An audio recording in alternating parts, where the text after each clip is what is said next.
मधुबन के बाबा, मधुबन के बाबा मुरली वाले, आपका क्या कहना, आपका क्या कहना। ओम शांति। आज 25 अगस्त 2023 के साकार मधुर महावाक्य है। आज मीठे मीठे बाप दादा बोले, मीठे बच्चे, यह संगम युग है ब्राह्मणों की पुरी। इसमें तुम ब्रह्मा के बच्चे बने हो। तुम्हें बेहद के बाप का वर्षा लेना है और सभी को दिलाना है। बाबा ने कहा, मीठे बच्चे, यह संगम युग है ब्राह्मणों की पुरी। इसमें तुम ब्रह्मा के बच्चे बने हो। तुम्हें बेहद के बाप का वर्षा लेना है और सभी को दिलाना है। बाबा ने आज प्रश्न पूछा कि इस ज्ञान को अच्छी रीति समझने के लिए किस प्रकार की बुद्धि चाहिए, और उत्तर में बाबा समझाते, व्यापारी बुद्धि वाले ही इस ज्ञान को अच्छी रीति समझेंगे। यह है बेहद का व्यापार। बाप बच्चों को भिन्न भिन्न कमाई की युक्तियां बताते रहते हैं। बच्चों का काम है मेहनत करना। ऐसी युक्ति निकालनी चाहिए जिससे स्वयं की भी कमाई जमा होती रहे और सर्व का भी कल्याण हो। बाप की याद और सेवा ही कमाई का साधन है। मुरली का गीत है, रात की राही थक मत जाना, सुबह की मंजिल दूर नहीं। ओम शांति। पारलौकिक बाप बच्चों के प्रति समझा रहे हैं। कहते हैं कि बच्चे, मुझ अपने पारलौकिक परमपिता परमात्मा को भूलना नहीं है। गाया भी जाता है, गीता का भगवान, बाइबल का भगवान व कुरान का भगवान कभी कोई नहीं कहेंगे। कोई भी धर्म स्थापन करने वाले ऐसा नहीं कहेंगे कि हे बच्चे, अब मुझ पारलौकिक बाप को याद करो। ऐसे कोई किसी को कह ही नहीं सकते। बच्चा पैदा होता है तो बाप को जानते हैं, बाप को ही याद करते रहेंगे क्योंकि वारिस है। अब पारलौकिक बाप कहते हैं, हे मेरे सिकिलते बच्चे, अब तुमको मेरे पास आना है।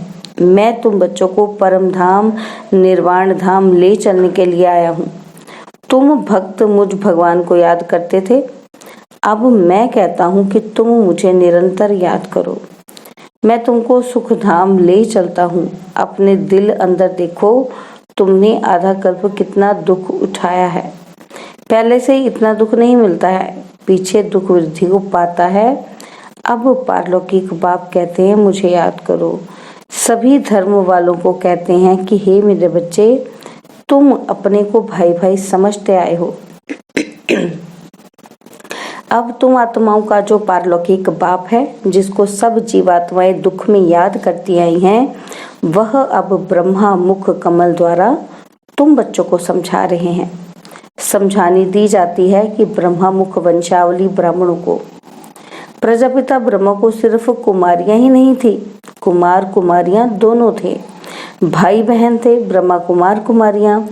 एक ही बाप के बच्चे, एक ही दादे के पोते पोत्रियां ठहरे। तुम बच्चों को सम्मुख समझाया जाता है। तुम सम्मुख सुनते हो, समझते हो कि हम निराकार शिव बाबा के सब बच्चे हैं। बरोबर हम ब्रह्मा द्वारा शिव बाबा से स्वर्ग की बादशाही पाने के लिए राजयोग सीख रहे हैं। परमपिता परमात्मा ब्रह्मा मुख द्वारा जो तुमको समझाते हैं, वह फिर औरों को समझाना है। जो लौकिक भाई बहन हैं, उनको समझाना है। तुम हो गए पारलौकिक। पारलौकिक बाप से तुम वर्षा लेते हो। तुम कहलाएंगे पारलौकिक भाई बहन, और वह हुए लौकिक भाई बहन। तो बाप समझाते हैं, बच्चे, हूबहू 5000 वर्ष पहले मुआफिक तुम बुद्धि का योग लगाओ तो तुम्हारे विकर्म विनाश हो जाएंगे, पाप भस्म हो जाएंगे। बाप की याद को ही योग अग्नि कहा जाता है। इस सर्वशक्तिमान बाप की याद में रहने से तुमको शक्ति मिलेगी। वह एक ही निराकार बाप है। इस ब्रह्मा मुख से सुनाते हैं। जरूर रथ तो चाहिए ना, जिस रथ के ऊपर उनकी सवारी हो। यह रथ है, इसमें परमपिता परमात्मा सवार हो बच्चों को ये सिखलाते हैं कि इस सृष्टि के आदि मध्य अंत की समझान देते हैं, जिससे तुम भविष्य में चक्रवर्ती राजा रानी बन जाएंगे और निरंतर याद करने से विक्रमाजीत बन जाएंगे, पावन पुण्य आत्माएं बन जाएंगे। बाबा जो स्वर्ग स्थापन करते हैं उस स्वर्ग के तुम चक्रवर्ती महाराजा महारानी बनेंगे, सो भी 21 जन्मों के लिए। और भारत में जो भी उत्सव होते हैं, शिव जयंती होती है, होली, राखी, जन्माष्टमी, दिवाली आदि, इन सब उत्सवों का महत्व और हरेक की बायोग्राफी हम आपको सुनाते हैं। आओ बहनों भाइयों, हम आपको पारलौकिक बाप का परिचय देवें। परिचय ले सहज राजयोग सीख, तुम विश्व के मालिक बनेंगे। वर्ल्ड ऑलमाइटी पवित्रता, सुख, शांति में अटल अखंड राज्य करेंगे। यह किसी को भी समझाना बहुत सहज है, इस रीति लिखना भी है। बाप के समझाए हुए यह राज हम तुमको समझाएंगे। बाप के बच्चे बनेंगे तब तो वर्षा मिलेगा ना। तुम भी बेहद के बाप से बेहद का वर्षा आकर लो। जन्म जन्मांतर तो हद का वर्षा लेते आए हो, वह है दुख का वर्षा, क्योंकि यह है ही रावण राज्य। राम के राज्य में सदा सुख था, फिर माया रावण के राज्य में तुम दुखी हुए हो। यह तो तुम कोई को भी समझा सकते हो, पब्लिक भाषण में भी तुम समझा सकते हो। ऊंचते ऊंच है भगवान, फिर है ब्रह्मा विष्णु शंकर, फिर उन्हों की महिमा गाया भी हुआ है कि ब्रह्मा द्वारा स्थापना तो जरूर स्थूल वतन में होगा। ब्राह्मण है ब्रह्मा की संतान, उनको ही प्रजापिता ब्रह्मा कहा जाता है। पहले पहले ब्राह्मण वर्ण चाहिए, ऊंचते ऊंच है ब्राह्मण वर्ण। कौन स्थापन करते हैं? परमपिता परमात्मा। परमात्मा के सब बच्चे ठहरे ब्रह्मा द्वारा इन ब्रह्मा कुमार कुमारियों को बैठ पढ़ाते हैं। यह संगम युग है ब्राह्मणों की पुरी, फिर रुद्रपुरी में जाकर विष्णुपुरी में आते हैं। पहले पहले रुद्र माला में वह आएंगे जो निरंतर याद करेंगे। सूर्यवंशी चंद्रवंशी राजाएं बनते हैं ना, तो इस समय परमपिता परमात्मा द्वारा राजयोग सीखने से राजाई पद पाते हैं। बाप कहते हैं कि निरंतर मुझ बाप को याद करो, बुद्धि का योग मेरे साथ लगाओ। यह है रूहानी यात्रा। जन्म जन्म से तो जिस्मानी यात्राएं करते आए, अब बाप आकर रूहानी यात्रा सिखलाते हैं। कहते हैं मुझ बाप को और स्वीट होम को याद करो, जहां से तुम आए हो पाठ बजाने। तुम गोरे थे, विश्व पर राज्य करते थे, फिर तुम कामचिता पर बैठ काले हो गए हो, सुंदर से श्याम बन गए हो। भारत बड़ा सुंदर था, नाम ही था स्वर्ग, अब तो नर्क है ना। तुम ही पूज्य से फिर पुजारी बनते हो, तो ऊंचते ऊंच भगवान शिव, फिर ब्रह्मा विष्णु शंकर, इन द्वारा बाप कार्य करवाते हैं।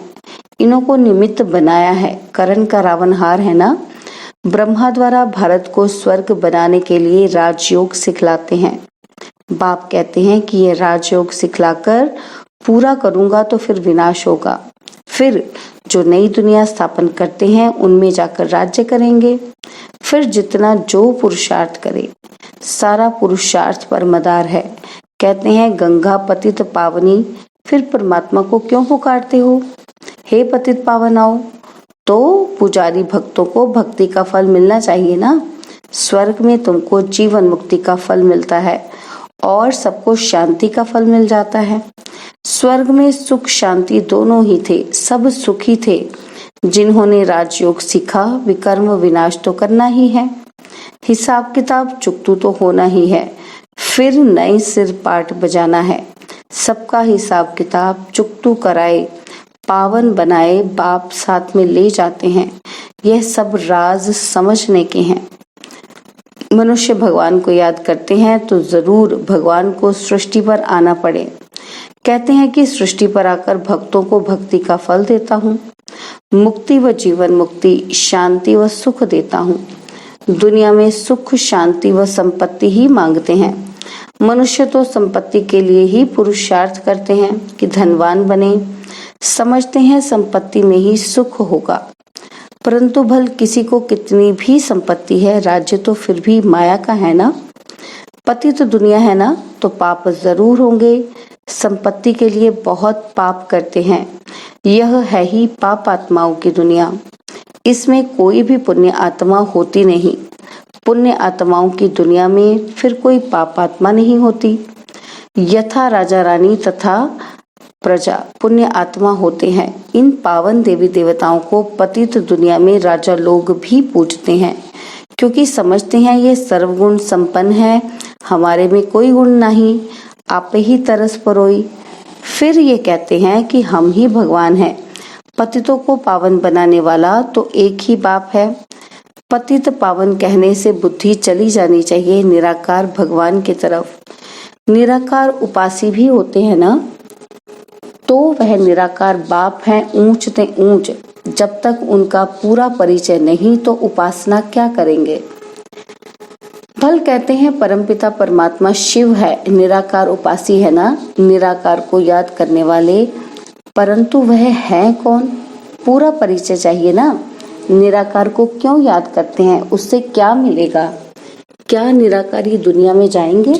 आत्माओं को तो निराकारी दुनिया में जाने के रास्ते का पता ही नहीं है। भल सब याद करते हैं, परंतु बिगर परिचय। इस प्रकार याद करने से तो कोई पावन नहीं बनेंगे। यहाँ तो निराकार खुद साकार में आते हैं। मनुष्य तो निराकारी दुनिया में जाने के लिए कितने शास्त्र आदि पढ़ते हैं, परंतु कोई जा नहीं सकते, रास्ते का भी पता नहीं है। जिस्मानी यात्रा के पंडे लोग रास्ता जानते हैं तब तो ले जाते हैं ना, और यहाँ इस रास्ते को कोई जानता नहीं जो समझाए। इसके लिए कहते हैं कि बेअंत है, तो फिर याद कैसे करें, कुछ भी समझते नहीं। कोई ने कहा बेअंत है, फिर कोई ने कहा निराकार है, तो फिर निराकार उपासी बने। आजकल तो फिर कह देते कि हम वही हैं। दिन प्रतिदिन तमो प्रधान मत होती जाती है। जो आता वह कहते रहते हैं, पाप समझाते हैं, ऊंच ते ऊंच बाप गाया जाता है। सर्वव्यापी कहने से तो सब ऊंच ते ऊंच हो जाते हैं। इतने पतित दुखी वह फिर ऊंच ते ऊंच कैसे होंगे।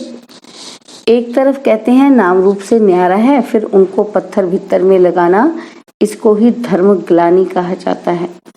अभी फिर कहते हैं हम ही परमात्मा हैं।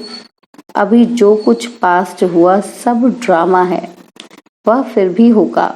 फूल पिछाड़ी फूल, ग्लानि पिछाड़ी ग्लानि करते करते भारत ऐसा पतित तो हो गया है। बाप का परिचय तो सबको मिलना है, तुम्हारा प्रभाव निकलेगा। इतने ढेर ब्रह्मा कुमार कुमारियों द्वारा ज्ञान मिलता है। यह तो बरोबर परमपिता परमात्मा की ही बात है। सबसे ऊंच से ऊंच है परमपिता परमात्मा। उनकी महिमा बहुत है, पारावार नहीं। अब बाप बैठ अपना परिचय देते हैं। मैं क्या करता हूँ, मैं आकर सभी पाप आत्माओं को पुण्य आत्मा बनाता हूँ, राजयोग सिखलाता हूँ। गाया भी जाता है कि ईश्वर की गत मत न्यारी, सो तो जरूर जब यहाँ आएंगे तब तो मत देंगे ना। क्राइस्ट की सोल आई क्रिश्चियन धर्म स्थापन करने। बाप की मत तो सबसे न्यारी है, यह बाप तो सबसे ऊंच है। भारत में मनुष्य मात्र में श्रेष्ठ से श्रेष्ठ देवी देवताएं ही डबल सिरताज बने हैं। बाप की ही श्रीमत है। भगवान उवाच, मैं तुमको राजयोग सिखलाता हूँ जो और कोई सिखला न सके। लिखा हुआ है भगवान उवाच, वह है ही हेवनली गॉड फादर जो स्वर्ग की स्थापना करते हैं। स्वर्ग के लिए तुम ब्राह्मणों को राजयोग सिखलाते हैं। ब्राह्मण वर्ण सबसे ऊंच हो गया। पाप सर्विस की युक्तियां बहुत बतलाते हैं। भल कोई गालियां भी दे, तुम चित्र रख दो, उसमें लिखा होगा कि इन वर्णों में भारत ही आता है। अब है कलयुग शूद्र वर्ण, फिर तुम बाप द्वारा ब्राह्मण बने हो। तुम्हारा नाम है ब्रह्मा कुमार कुमारी। तुम्हारे चित्र ऐसे होने चाहिए जो मनुष्यों को वंडर लगे कि ऐसे चित्र तो कहीं नहीं देखे। यह ज्ञान व्यापारी बुद्धि वाले अच्छी रीति समझ सकते हैं। यह व्यापार भी अच्छा है तो श्रीमत देने वाला भी सर्वोत्तम है। परंतु तुम बच्चे मेहनत नहीं करते, घर में सोए पड़े रहते हो, तो बाबा खड़ा करते हैं। तुम एक चित्र बनाएंगे, इससे हजारों का कल्याण होगा। सब तुम्हारी वाह वाह करेंगे, वंदे मातरम कहेंगे। अच्छा, माता पिता बाप दादा का मीठे मीठे सिकिलदे बच्चों प्रति याद प्यार और गुड मॉर्निंग। रूहानी बाप की रूहानी बच्चों को नमस्ते। हम रूहानी बच्चों की रूहानी बाप दादाजी को दिलवा जान सिकवा प्रेम से नमस्ते। ओम शांति। प्यारे बाबा, मीठे बाबा, मेरे बाबा, शुक्रिया बाबा, शुक्रिया बाबा, शुक्रिया। धारणा के लिए पहला सार है, मुख्य सार है, पहला पॉइंट है, रुद्रमाला में पहला नंबर आने के लिए निरंतर बाप की याद में रहना है। बाप और स्वीट होम की याद से स्वयं को पावन बनाना है। और सेकंड पॉइंट, रूहानी पंडा बन सबको सच्ची यात्रा करानी है। एक बाप की श्रीमत से स्वयं को डबल सिरताज बनाना है। बाबा ने आज वरदान दिया, स्वस्थिति की शक्ति से किसी भी परिस्थिति का सामना करने वाले मास्टर नॉलेजफुल भव। स्वस्थिति की शक्ति से किसी भी परिस्थिति का सामना करने वाले मास्टर नॉलेजफुल भव। स्वस्थिति अर्थात आत्मिक स्थिति। परिस्थिति व्यक्ति व प्रकृति द्वारा आती है, लेकिन अगर स्वस्थिति शक्तिशाली है तो उसके आगे परिस्थिति कुछ भी नहीं कर सकती, कुछ भी नहीं है। स्वस्थिति वाला किसी भी प्रकार की परिस्थिति से घबरा नहीं सकता, क्योंकि नॉलेजफुल आत्मा हो गई। उसे तीनों कालों की सर्व आत्माओं की नॉलेज है। वह जानते हैं कि यह परवश है, इसलिए शुभ भावना शुभ कामना द्वारा उनकी सेवा करेंगे। घबराएंगे नहीं, सदा मुस्कुराते रहेंगे।